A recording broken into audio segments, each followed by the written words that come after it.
evening mga kapuso! Definitely an energizer para kay Alden Richards ang kanyang workation trip sa London kung saan nakasama niya ang kanyang pamilya sa pamamasyal.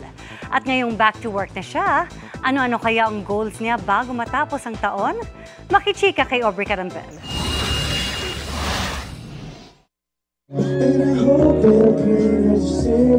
Pantanggal homesick ang hatid na performances ni na Asia's multimedia star Alden Richards. Kasama sina Asia's Limitless star Julian San Jose at River Cruz sa London Barrio Fiesta Event 2025. Nag-extend din siya roon para magbakasyon kasama ang kanyang pamilya.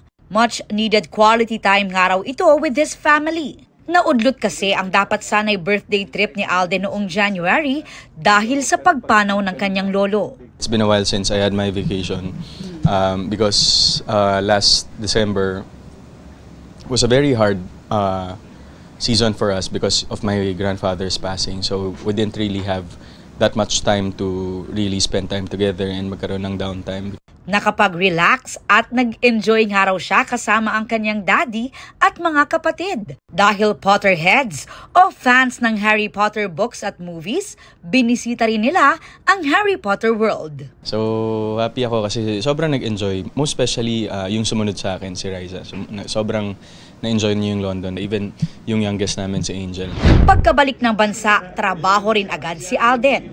Magbabalik taping na rin siya sa Stars on the Floor at happy raw siya sa magandang feedback sa Kapuso Dance reality show. We're very happy. Happy kami, with the performance of the show. Of course, mga Pinoy mahilig sumayaw. And what more, it's just so very rewarding for us to get such feedbacks from the viewers. This year, goal ni Alden na makagawa pa ng pelikula.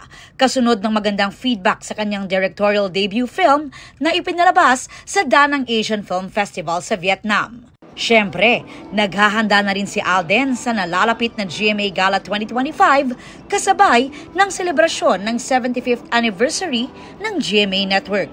I've became part of the GMA family during its 60th year.